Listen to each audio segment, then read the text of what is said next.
1800 hours Pakistan Standard Time. Assalamu alaikum. This is Radio Pakistan. The news read by Fariha Hassan. The headlines first.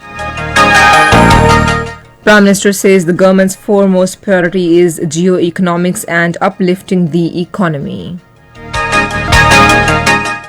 Foreign Minister has urged the global community to take notice of Karnataka-like incidents in India where humanity is suffering under Hindutva mindset. Pakistan has categorically rejected unwarranted and preposterous comments made by spokesperson of Indian Ministry of External Affairs on Pakistan-China joint statement. Complete shutdown will be observed in Indian illegally occupied Jammu and Kashmir tomorrow to mark 38th martyrdom anniversary of prominent Kashmiri liberation leader Muhammad Maqbool Butt. The United Nations Secretary General has called for urgent investment to end COVID-19 pandemic this year.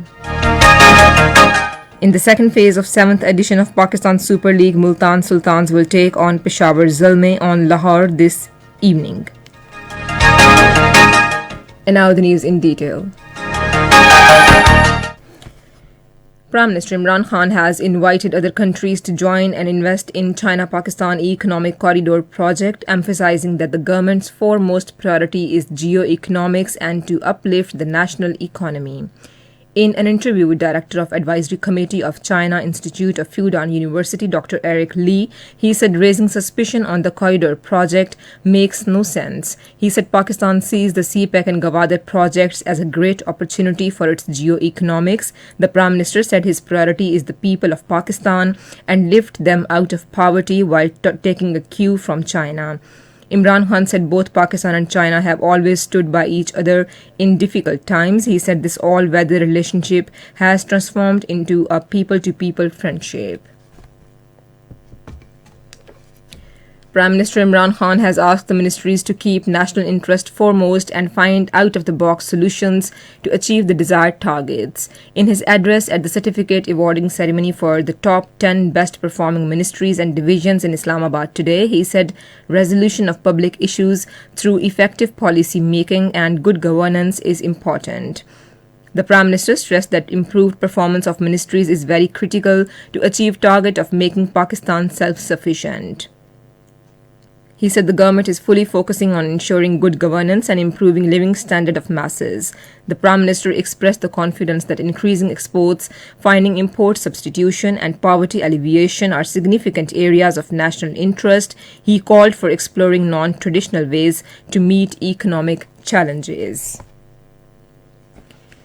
President Dr. Arif Alvi says the entire nation recognizes matchless sacrifices rendered by soldiers to purge the motherland of terrorism.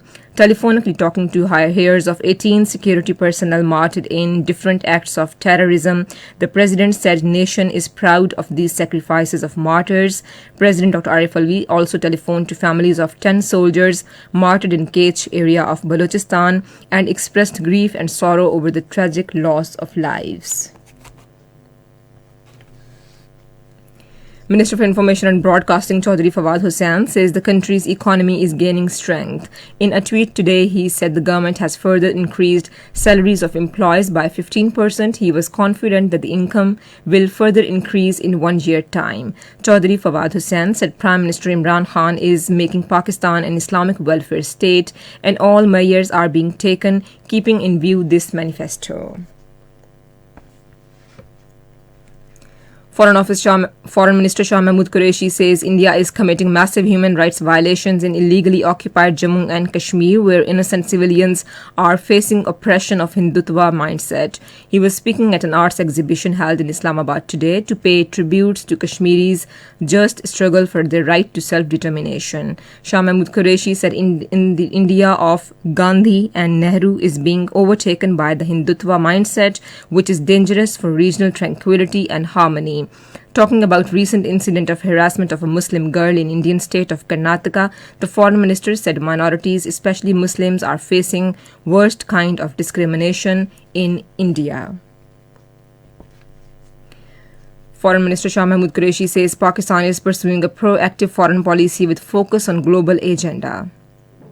Addressing a seminar on multidimensional diplomacy for durable peace, inclusive growth and shared development in Islamabad today, he said we have the resilience and experience to deal with the challenges ahead. The foreign minister said Pakistan is a leading voice at multilateral fora with strong advocacy on issues of sustainable and equitable development, climate change, debt relief, corruption and illicit financial flows, as well as Islamophobia. This is Radio Pakistan. Pakistan has categorically rejected unwarranted and preposterous comments made by spokesperson of Indian Ministry of External Affairs on the Pakistan-China joint statement. In a statement in Islamabad today, Foreign Office spokesperson Asim Iftikhar said Pakistan has already shared irrefutable evidence of India's sinister campaign to sabotage the CPEC through its dossier released in 2020 and 2021. He said there is strong evidence of the Indian involvement in recent sinister attempts to stir up unrest in Balochistan by supporting anti-state elements. The spokesperson said New Delhi's baseless claims over Indian illegally occupied Jammu and Kashmir can neither change facts of history nor legal status of the Jammu and Kashmir dispute. In Indian illegally occupied Jammu and Kashmir, complete shutdown will be observed tomorrow to mark the 38th martyrdom anniversary of prominent Kashmiri liberation leader Muhammad Maqbool Butt. Call for the strike has been given by the All-Party Hurriyat Conference Chairman Masarrat Alam Butt, Mirwais Umar Farooq and Jammu and Kashmir Liberation Front. India had hanged Maqbool Butt in New Delhi's Tihar jail on 11th Feb 1984 for his leading role in the Kashmiris' ongoing freedom movement and buried him in the premises of the jail. Meanwhile, posters were displayed in Srinagar and other parts of the territory urging people to hold prayer meetings for the Kashmiri martyrs, including Muhammad Maqbool Butt and Muhammad Afzal Guru, after Friday prayers tomorrow.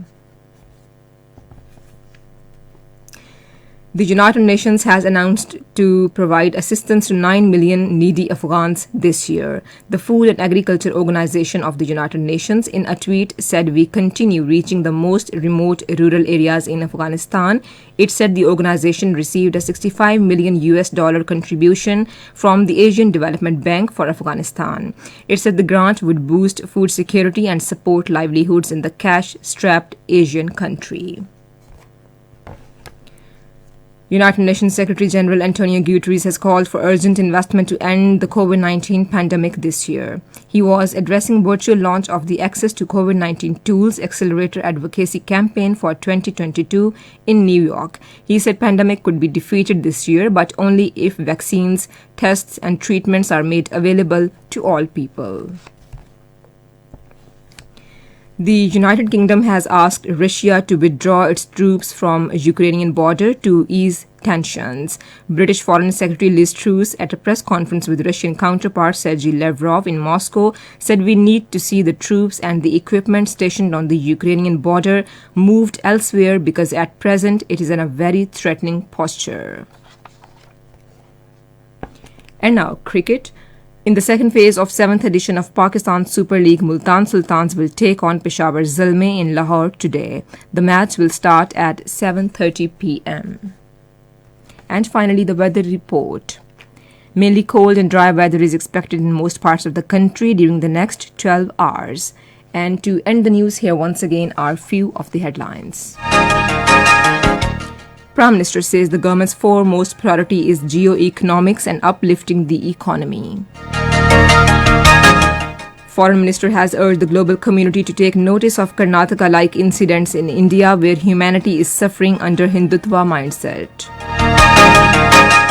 Pakistan has categorically rejected unwarranted and preposterous comments made by spokesperson of Indian Ministry of External Affairs on Pakistan-China joint statement. Complete shutdown will be observed in Indian illegally occupied Jammu and Kashmir tomorrow to mark 38th martyrdom anniversary of prominent Kashmiri liberation leader Muhammad Maqbool Butt. The United Nations Secretary General has called for urgent investment to end COVID-19 pandemic this year. And in the second phase of 7th edition of Pakistan Super League, Multan Sultans will take on Peshawar Zalmi in Lahore this evening. And that is the end of this news bulletin. For more news and analysis, log on to our website radio.gov.pk and also watch live video streaming of our bulletins on the link facebook.com/Radio Pakistan News Official.